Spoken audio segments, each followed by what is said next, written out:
आपने कभी सोचा है कि पूरी दुनिया पेट्रोल और डीजल खरीदने के लिए यूएस डॉलर ही क्यों यूज करती है? चाहे इंडिया हो, चाइना हो या यूरोप, सबको ऑयल लेने के लिए डॉलर चाहिए। और जब वेनेजुएला जैसे देश बोलता है कि हम डॉलर में ऑयल नहीं बेचेंगे, तो अमेरिका उनके पीछे क्यों पड़ जाता है?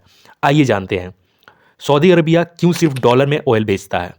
पेट्रो डॉलर सिस्टम क्या है? वेनेजुएला और यूएसए के बीच टेंशन का असली रीजन क्या है? और कैसे ऑयल करेंसी और पावर एक दूसरे से जुड़े हुए हैं? ये सिर्फ इकोनॉमिक्स नहीं है, ये ग्लोबल पावर का गेम है। सबसे पहले एक बात क्लियर करते हैं कि ऑयल सिर्फ पेट्रोल या डीजल नहीं है। ऑयल ट्रांसपोर्ट है, आर्मी, इंडस्ट्री, इलेक्ट्रिसिटी सबसे जुड़ा हुआ है। अगर किसी कंट्री के पास ऑयल नहीं है तो आर्मी नहीं चल सकती, इकोनॉमी स्लो हो जाती है, डेवलपमेंट रुक जाता है।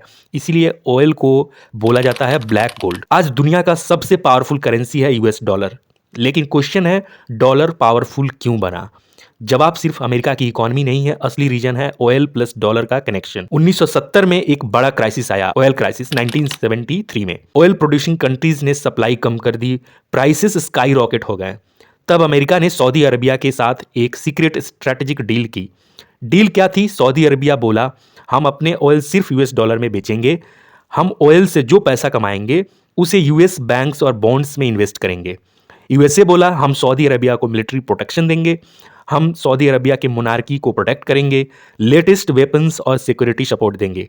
इसी डील को कहते हैं पेट्रो डॉलर सिस्टम। इसका सबसे बड़ा फायदा अमेरिका को हुआ। सोचो, हर कंट्री को ऑयल चाहिए, ऑयल सिर्फ डॉलर में मिलता है, मतलब हर कंट्री को डॉलर चाहिए।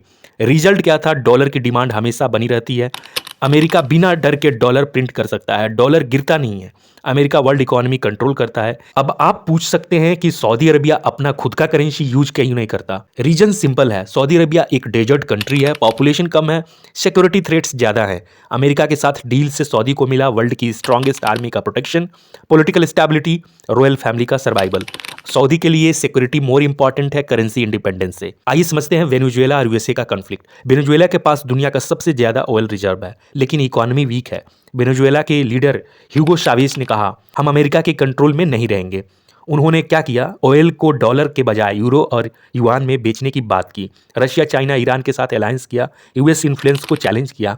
ये सिर्फ वेनेजुएला के डिसीजन नहीं था, ये डॉलर सिस्टम के खिलाफ रिवोल्ट था। अमेरिका ने ये नहीं सोचा कि वेनेजुएला डिक्टेटरशिप है। अमेरिका ने सोचा, अगर एक ऑयल रिच कंट्री डॉलर छोड़ दे तो और कंट्रीज भी फॉलो करेंगी। अगर ऐसा होता है तो डॉलर की डिमांड गिरेगी, यूएस इकोनॉमी वीक होगी, ग्लोबल पावर शिफ्ट हो जाएगी। इसीलिए यूएसए ने इकोनॉमिक सैंक्शंस लगाए, बैंकिंग रिस्ट्रिक्शंस किए, एसेट फ्रीज किया, पॉलिटिकल आइसोलेशन किया वेनेजुएला का, और लास्ट में मदुरो को अरेस्ट किया। ऑफिशियल रीजन है यूएसए की तरफ से कि ह्यूमन राइट्स और डेमोक्रेसी को सेव करने के लिए मदुरो का अरेस्ट किया। असली रीजन है डॉलर और पावर का थ्रेट। हिस्ट्री रिपीट होती है, आप पैटर्न को देखिए। इराक में सद्दाम हुसैन यूरो में ऑयल बेचना चाहा, इन्वेजन हो गया। लिबिया में Gaddafi, gold backed African currency, उसके बाद से नाटो ने उस पर अटैक कर दिया। Iran and Venezuela dollar bypass करना चाहा, सैंक्शंस लगा दिए गए। ये कोइंसिडेंस नहीं है, ये करेंसी वार है। क्या पेट्रो डॉलर अब खतरे में है? आज चाइना युआन में ऑयल ट्रेड चाहता है, ब्रिक्स अल्टरनेटिव सिस्टम पे काम कर रही है, सऊदी अरबिया चाइना के साथ डील्स कर रहा है, लेकिन डॉलर अभी भी डोमिनेंट है। यूएस मिलिट्री और फाइनेंस पावरफुल है, सिस्टम धीरे धीरे चेंज हो रहा है। कंक्लूजन क्या है? तो आज का सच क्या है? ऑयल सिर्फ फ्यूल नहीं, डॉलर सिर्फ करेंसी नहीं, ये दोनों मिलकर दुनिया की पॉलिटिक्स चलाते हैं। सऊदी अरबिया का डॉलर ऑयल में बेचना और वेनेजुएला का डॉलर से निकलना, ये दोनों डिसीजन ग्लोबल पावर को डिफाइन करते हैं। और जब तक ऑयल डॉलर में है, डॉलर किंग रहेगा। जो ऑयल कंट्रोल करता है वो इकोनॉमी कंट्रोल करता है, और जो इकोनॉमी कंट्रोल करता है वो दुनिया कंट्रोल करता है। Subscribe for more such videos.